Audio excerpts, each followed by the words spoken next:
और तू अकेले पड़ गई, तब बताइए अमृत का क्या करोगे? सबको देखो अभी टेक्निकलिटी में नहीं जाते, हम आइडियोलॉजी की बात कर रहे हैं। कहने के लिए तो बहुत कुछ कह सकते हैं। अच्छा देखो यहाँ पे भाई, तो अगर मैंने ग्राउंड स्टेट से इलेक्ट्रॉन जंप करके कहाँ चला गया? पी ऑर्बिटल, बराबर। एंड एक्साइटेड स्टेट का क्या हो जाएगा मेरा डब्बा? देखो यहाँ पे कितने इलेक्ट्रॉन बचेंगे? यहाँ पे एक, यहाँ पे 1 2 3 4, बराबर। कितने अनपेयर्ड इलेक्ट्रॉन? 3 2 3, ठीक है। और ये अनपेयर्ड इलेक्ट्रॉन किसके साथ पेयर होंगे? हाइड्रोजन के साथ। मतलब ये वाले का हाइड्रोजन आ जाएगा एक, ये वाला हाइड्रोजन आएगा, यहाँ पे एक हाइड्रोजन आएगा। अब ये हाइड्रोजन एक इलेक्ट्रॉन देगा, तो हाइड्रोजन ने एक इलेक्ट्रॉन दिया तो ये पेयर हो गया, दूसरे हाइड्रोजन ने एक इलेक्ट्रॉन दिया पेयर हो गया, तीसरे हाइड्रोजन ने इलेक्ट्रॉन दिया तो पेयर हो गया, बराबर। ये भर गया मतलब शांत, है ना, सुकून मिल गया। बट देयर इज समथिंग जो बॉन्डिंग में पार्टिसिपेट नहीं कर रहा, नहीं दिख रहा तुझे? पक्का?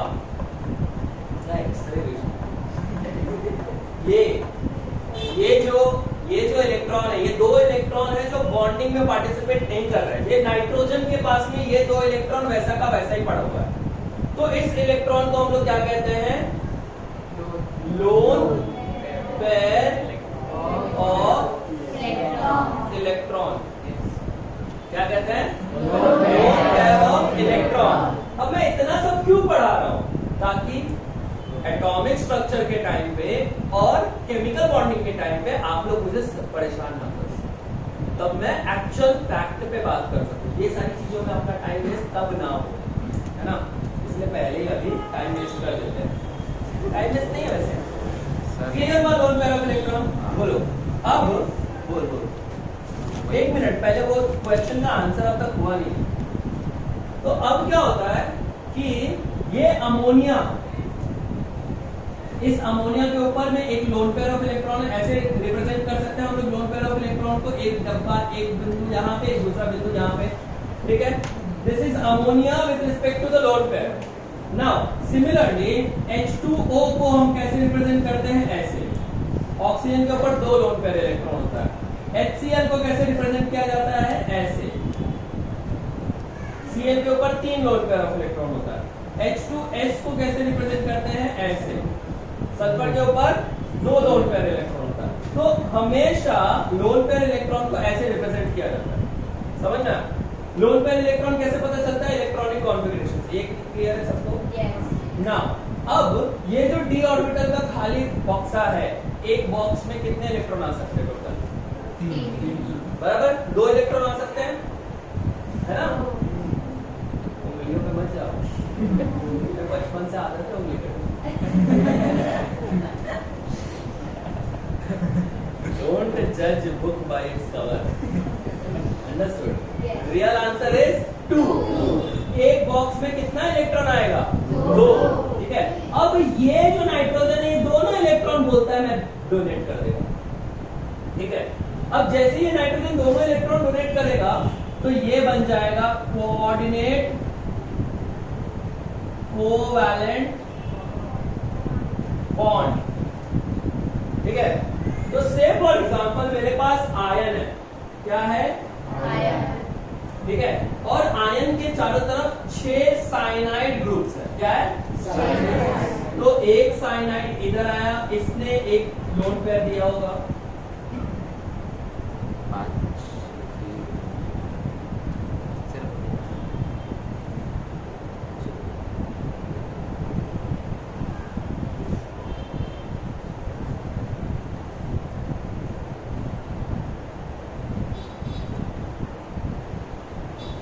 तो ये ना क्या कर रहा है? आयन के पास में खाली जगह पड़ा हुआ था, तो आयन ने क्या किया?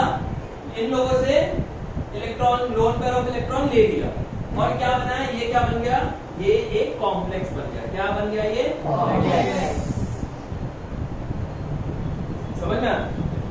तो कॉम्प्लेक्स में ये जो डोनेट कर रहे हैं, ये क्या कर रहे हैं? Loan pair of electron donate कर रहे हैं, तो इनका नाम है लिगैंड्स। क्या बोलते हैं इनको? लिगैंड्स। ठीक है। और लिगैंड जो होते हैं वो 3 टाइप के होते हैं। एक होते हैं कैटायनिक, एक होता है एनायनिक और एक होता है न्यूट्रल। तो अगर आपको H2O दिखता है तो ये कौन से टाइप का लिगैंड है? कौन से टाइप का लिगैंड है? H2O neutral. H2O के ऊपर कोई चार्ज नहीं होता ना, आपने नॉर्मली देखा होगा। जैसे कार्बन मोनोऑक्साइड है, इसको कार्बोनिल भी बोलते हैं हम लोग। क्या बोलते हैं? कार्बोनिल। तो ये कौन से टाइप का लिगैंड है? न्यूट्रल। ये भी न्यूट्रल हुआ ना। अगर NH3 है, ये कौन से टाइप का लिगैंड हो गया? न्यूट्रल। अगर ये Cl माइनस है, नेगेटिव लिगैंड। Br माइनस है तो नेगेटिव लिगैंड। NO3 माइनस है तो नेगेटिव लिगैंड। समझ में आया? तो आपको पता चल जाएगा कि कौन सा लिगैंड है, न्यूट्रल है, कैटायनिक है या एनायनिक है। समझ में आया इतना? देवियो, सज्जनों, क्लियर है? मैंने कुछ इसको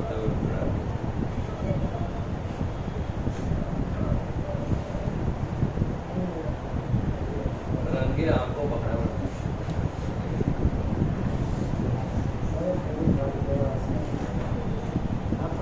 खुद ही बंद हो रहा है। बॉडी किसका? मेरा है। बॉडी किसके अधीन है? मालिक कौन है ये बॉडी का? ना, तो तुम्हारी आंखें बंद हो रही है मेरे लेक्चर में, जिस लेक्चर का मालिक मैं हूं।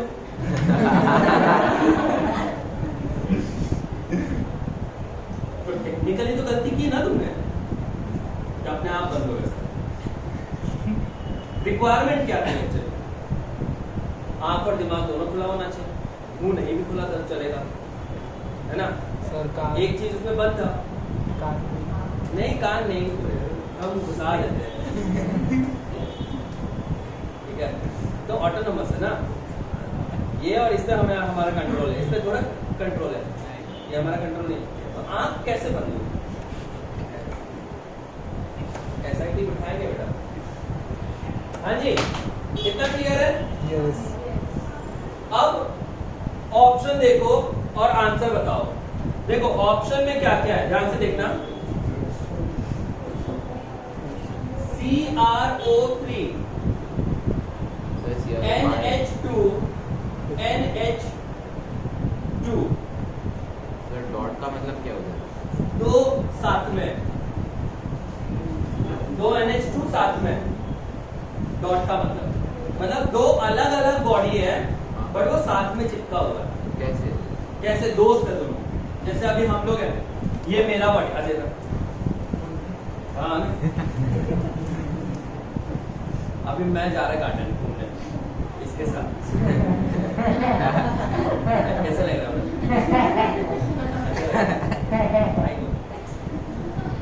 You always look good with me. Anyways, so अब देख, ये अलग बॉडी है, ये अलग बॉडी है, मेरा बॉडी है, ये इसका बॉडी है, बट हम दोनों साथ में चल रहे हैं। ये डॉट है। डॉट क्या रिप्रेजेंट करता है? ये दोनों साथ में, एक साथ में ही एज अ सिंगल बॉडी। कुछ तो होगा ना जिसकी वजह से। अच्छा, इंटरमॉलिक्यूलर फोर्स ऑफ अट्रैक्शन की वजह से दोनों एक दूसरे के साथ में रहते हैं। इंटरमॉलिक्यूलर फोर्स ऑफ अट्रैक्शन, ये बोलना मैं भूल गया। ठीक है, जाते हैं गार्डन के बाद में खाने को। सर और CrO5 मंचूरियन। हाँ, CrO5 है। CrO5 है।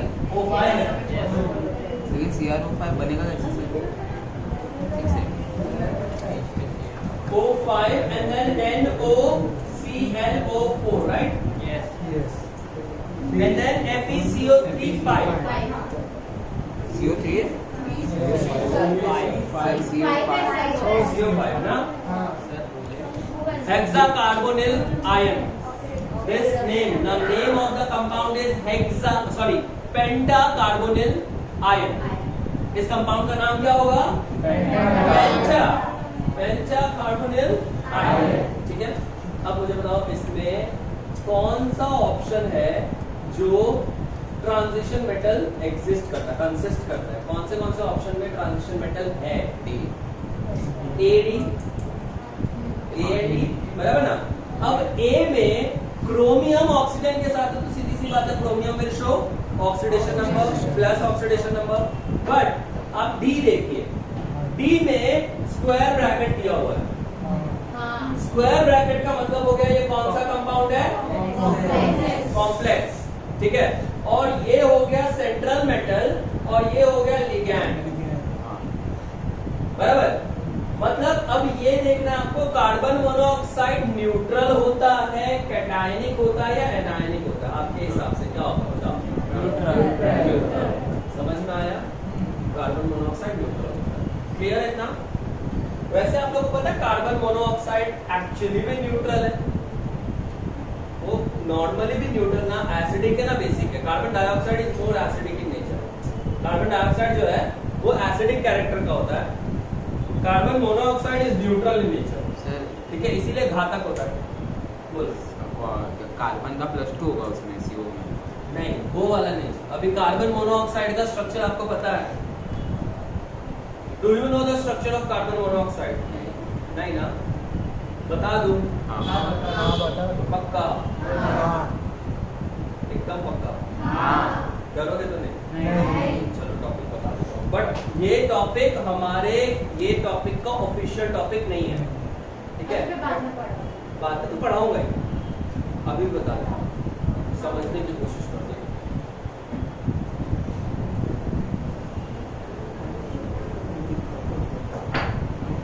कार्बन है, कार्बन के आउटरमोस्ट शेल में वो कितने अंदर के इलेक्ट्रॉन डिग्लो होते हैं? कार्बन के आउटरमोस्ट शेल में कितने इलेक्ट्रॉन होते हैं? 1 2 3 4, बराबर। और ऑक्सीजन के आउटरमोस्ट शेल में कितने इलेक्ट्रॉन होते हैं? 6। 1 2 3 4 5 6, बराबर। अब कार्बन को ऑक्टेट कंप्लीट करना है। कार्बन को क्या करना है? ऑक्टेट कंप्लीट करना। तो नॉर्मल कंडीशन में कार्बन ऑक्सीजन के साथ में डबल बॉन्ड बना लेता है यहाँ पे, नॉर्मल कंडीशन, ठीक है, खुश है कार्बन। अब कार्बन के पास कितने इलेक्ट्रॉन होंगे टोटल? चेक 6 इलेक्ट्रॉन हो गए क्या? 8 हुए?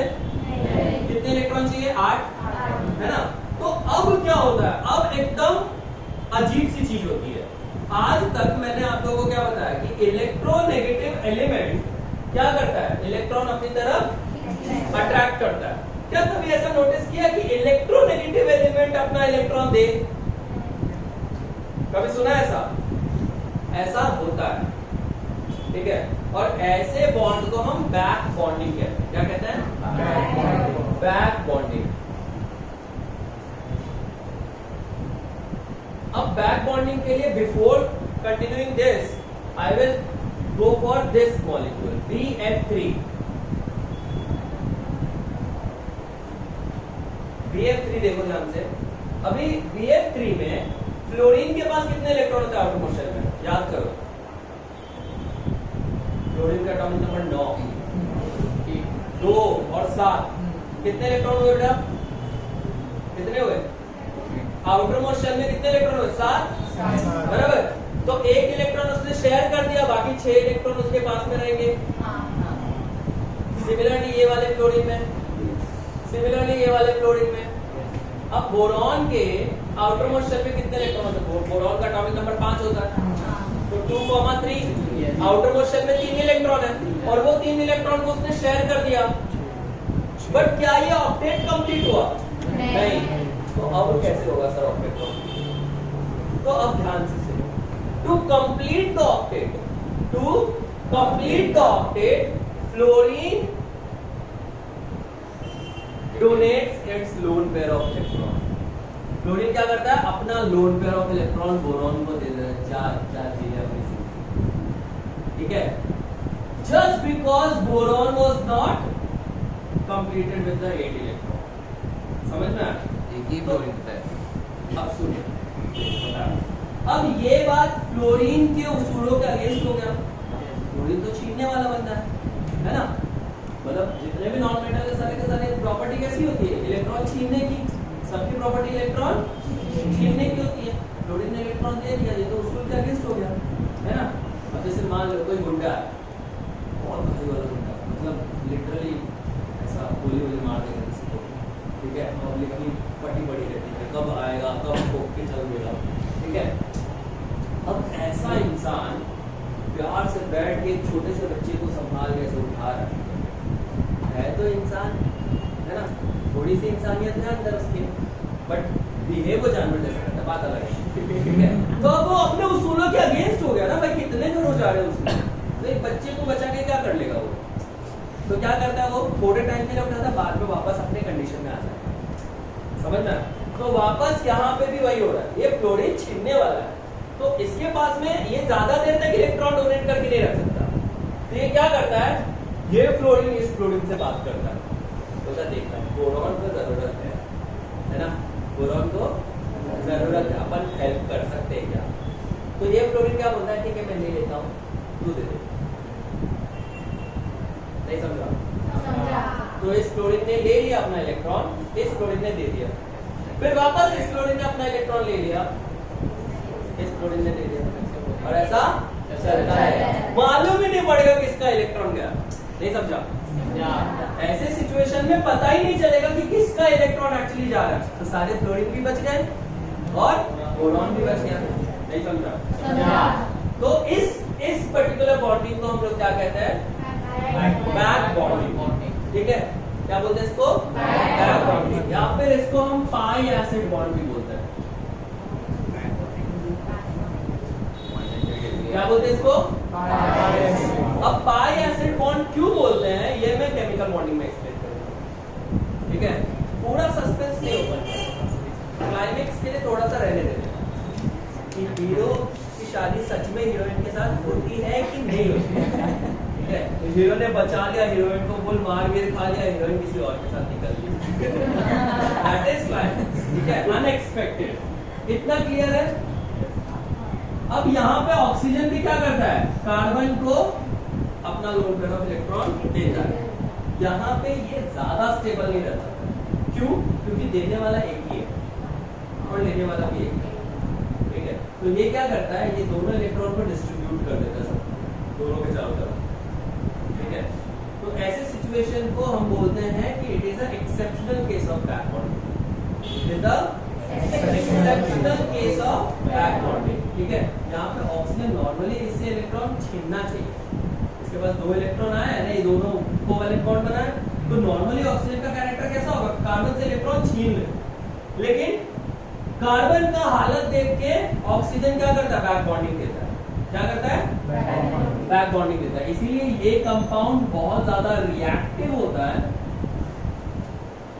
बट न्यूट्रल भी रहता है। अब आप बोलोगे सर ये दोनों में फर्क क्या है, रिएक्टिव का मतलब किसी से रिएक्ट करना, न्यूट्रल का मतलब इसका एसिडिक या बेसिक कैरेक्टर नहीं है, it is a neutral compound, ये ना एसिडिक है ना बेसिक है, क्योंकि acid according to Lewis acid is a substance जो lone pair of electron accept करे। एसिड कौन होता है, जो lone pair of electron accept करे, और बेस कौन होता है, जो lone pair of electron donate करे। अब इसके केस में क्या हो रहा है, लोन पेयर ऑफ इलेक्ट्रॉन इन दोनों के ही चारों तरफ चला गया, अब कोई तीसरा आएगा, कौन आएगा, तो उसको कुछ मिलेगा क्या, या उससे कुछ लेंगे क्या ये लोग, नहीं समझा। तो इसीलिए ये कंपाउंड क्या हो गया, न्यूट्रल हो गया, but at the same time it is reactive also because of the oxygen. समझ में आया, क्लियर है इतना बात, बोलो भाई। आप बिलीव नहीं करोगे, कार्बन और ऑक्सीजन अगर दोनों साथ में मिलते हैं तो तुम हमेशा क्या प्रेफर करते हैं बनाने का, carbon monoxide instead of carbon dioxide.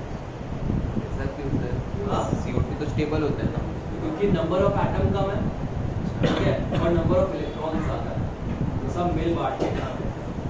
अब ऐसे सिचुएशन में क्या होता है, carbon monoxide is so stable, इतना न्यूट्रल होता है कि आप अगर उसको गर्म करोगे, हीट करोगे, तो उसके फॉर्म होने के चांसेस ज्यादा हो जाते हैं।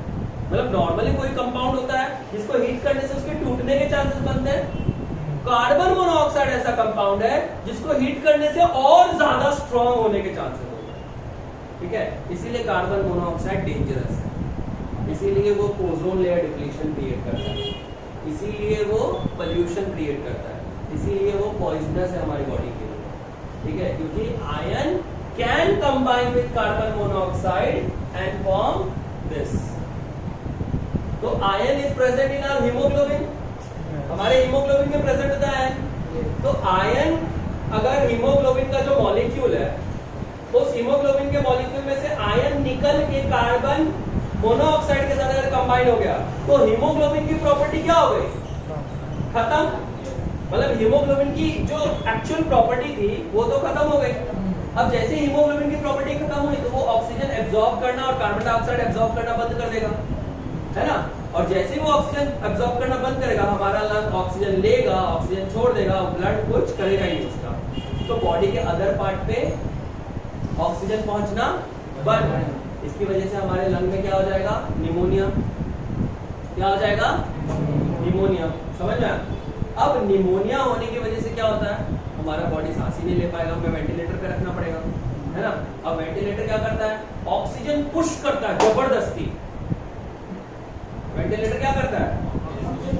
वेंटिलेटर एक इंसान की बॉडी जो सांस नहीं ले पा रहा है उसके बॉडी के अंदर ऑक्सीजन पुश करता है, जबरदस्ती डालता है, ठीक है, ताकि वो सांस चलती रहे, बॉडी के अदर पार्ट सुरक्षित रहे और उसमें से किसी एक पार्ट को निकाल के अपन रिप्लेस कर सकते हैं। तो उस टाइम पे हमें क्या करना होगा? हमें ब्लड ट्रांसफ्यूजन करना होगा, वेंटिलेटर पे डाल के ब्लड ट्रांसफ्यूजन करना होगा, तब जाके बंदा बचेगा। और कोविड में निमोनिया ज्यादा हो रहा है, क्यों बोल रहा हूं मैं अभी? कोविड में अगर कोई इंसान जिसका इम्यूनिटी वीक है, उसका सबसे बड़ा कॉज होता है उसको ब्रीदिंग इशू, ठीक है। ब्रीदिंग इशू मतलब उसका लंग इन्फेक्ट हो चुका है, ठीक है, और धीरे धीरे उसका लंग इन्फेक्शन से इतना ज्यादा बढ़ जाएगा कि वो ब्रीथ ही नहीं कर पाएगा, तो उसे वेंटिलेटर की जरूरत पड़ेगी। इसीलिए वेंटिलेटर बनाया जन धन योजना से। इससे वो प्रधानमंत्री कुछ योजना था ना, तो उन्होंने लिया था हमसे पैसे, बताया नहीं क्यों लिया, नहीं याद आपको? सो वो वेंटिलेटर बनवाया था उन्होंने। क्यों? क्योंकि सबसे पहला जो ये है रिक्वायरमेंट है, अगर कोई किसी को कोविड हुआ तो सबसे पहला रिक्वायरमेंट है उसको वेंटिलेटर पर रखना, ठीक है। वेंटिलेटर पर रखने के बाद वो लोग क्या करेंगे? ब्लड ट्रांसफ्यूजन करना स्टार्ट करेंगे। तो प्लाज्मा होता है ब्लड का और ब्लड होता है, ये दोनों को मिक्स करके बॉडी के अंदर ढकेला जाएगा और जो इन्फेक्टेड ब्लड है उसको बाहर निकाला जाएगा। ये तब तक करते रहेंगे जब तक कोविड निकल नहीं जाता, ठीक है। This is the procedure. इलाज किसी के पास नहीं है, इलाज किसी के पास नहीं है, बस ये दो मेथड से लोगों को बचाया जा रहा है अब तक, ठीक है। और जो लोग नहीं बर्दाश्त कर पा रहे हैं वो लोग जा रहे हैं, ठीक है। So this is the procedure. Now anyways, ये क्लियर है सबका? बैक बॉन्डिंग समझ में आया? यस। एक और होता है ब्रिज बॉन्डिंग। प्लैटिनम से ऐसे हमें कहाँ मिलेगा बता नहीं। Chocolate you deserve chocolate. Diet पे चॉकलेट मिलेगा, काकड़ी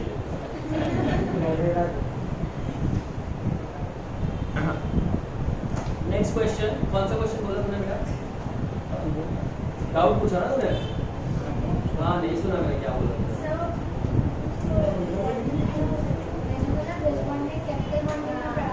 हाँ हाँ, चलो मतलब सेम टी। हाँ जी, अगला सवाल 9। Question number 9। A mixture of potassium chlorate, oxalic acid and sulfuric acid is heated.